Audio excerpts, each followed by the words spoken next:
প্রত্যেকটা মানুষের মধ্যেই দুই ধরনের আচরণ আমরা লক্ষ্য করি।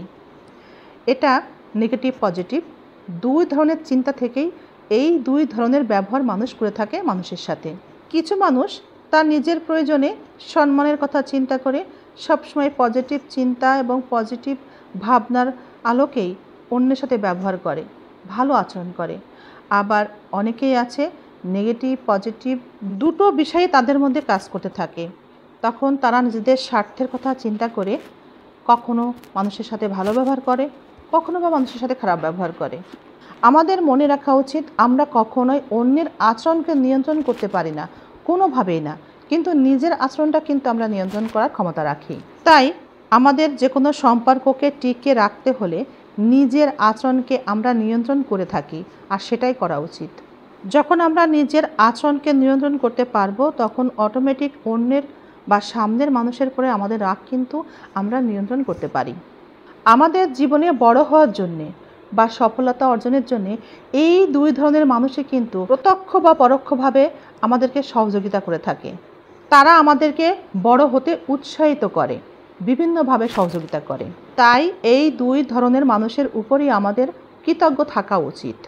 এক শ্রেণীর মানুষ যারা ভালো ব্যবহার করে মানুষের সাথে, মানুষের উপকার করে, মানুষের সাথে খারাপ ব্যবহার করতে পারে না, এই শ্রেণীর মানুষের উপরে আমরা সহজেই বিশ্বাস স্থাপন করি এবং তারা আমাদেরকে বড় হওয়ার কাজে সহযোগিতা করে এবং বিভিন্নভাবে প্রত্যক্ষ পরোক্ষভাবে আমাদের উপকার করে থাকে। আমরা যে কাজের মধ্য দিয়ে বড় হতে চাই, সাকসেস হতে চাই, সেই কাজে তারা সহযোগিতা করে এবং উৎসাহ প্রদান করে।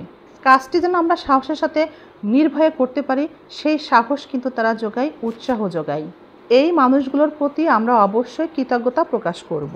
কিন্তু আমরা যে মানুষগুলোকে কৃতজ্ঞতা প্রকাশ করতে চাই না, আমাদের সফলতা বা বড় হওয়ার পিছনে অবদান আছে বলে আমরা মনে করি না, তারা হচ্ছে দুই ধরনের আচরণ করে থাকে মানুষের সাথে নিজেদের স্বার্থের কারণে। একটা হচ্ছে খারাপ ব্যবহার করে, কখনো বা ভালো ব্যবহার করে। এই ধরনের মানুষগুলো অন্যের ভালো দেখতে পারে না, অন্যের ভালো চায় না, স্বার্থপর বেঈমান প্রকৃতির। কিন্তু এই মানুষগুলো পরোক্ষভাবে একজন মানুষের বড় হওয়ার পিছনে অবদান রাখে। এই মানুষগুলো মানুষকে ছোট বড় কথা বলে আঘাত করে, অপমান করে, অসম্মান করে। এভাবেই নিজের মর্যাদা ধরে রাখে এবং নিজের মর্যাদা পেতে চেষ্টা করে। ছোট থেকে যখন আমরা বড় হতে থাকি তখন এই ধরনের আচরণের মানুষের কাছ থেকে আমরা অনেক ছোট বড় কথার আঘাতের সম্মুখীন হই। আমাদেরকে যেখানে যেভাবে যে মানুষটি বুলি করেছিল এবং বুলির মধ্য দিয়ে আঘাত করেছিল, বর্তমানে আমার এই পরিবর্তনের বা অবস্থার উন্নয়নের একটি বড় হাত। এই ধরনের আচরণের মানুষের আঘাত এমনভাবে আঘাত করে মানুষের হৃদয়কে স্পর্শ করে, ছুঁয়ে যায়। এই আঘাতও একটা মানুষকে অনেক দূর সাফল্যের পথে আগে নিতে উৎসাহিত করে। ব্যক্তিটির জীবনে সাফল্য যে কতটা জরুরি সেই বিবেককে জাগ্রত করে। তখনই সে নিজেকে প্রমাণ করতে অধিক পরিশ্রমী আগ্রহী হয়ে ওঠে।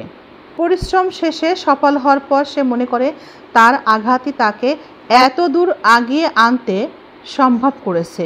কিন্তু তবু আমরা এই মানুষটাকে কৃতজ্ঞতা জানাতে ভুলে যাই। জীবনে বড় হওয়ার পর, সফলতা অর্জনের পর এই ধরনের মানুষকেও তাই ভুলে যাওয়া উচিত না। জীবনে সফল হওয়ার পর, বড় হওয়ার পর তাই দুই ধরনের মানুষকে কখনোই ভুলে যাওয়া উচিত না, যারা আমাদের বড় হতে সাহায্য করেছে, পাশে থেকে উৎসাহ জুগিয়েছে, কাজের প্রতি আরও আগ্রহ বাড়িয়েছে। আরেক ধরনের মানুষ যারা আমাদেরকে কথার আঘাতে ক্ষতবিক্ষত করেছে, অযোগ্য, পারি না, পারবো না, হবে না, কিংবা কি যোগ্যতা আছে, এভাবে বুলিং করেছে। কি জানে, কি পারে, কিচ্ছু হবে না, এই ধরনের বুলিং যারা করেছিল তাদের প্রতিও কৃতজ্ঞ থাকা উচিত, কারণ তারা পরোক্ষভাবে আপনাকে বড় হতে অবশ্যই সাহায্য করেছে।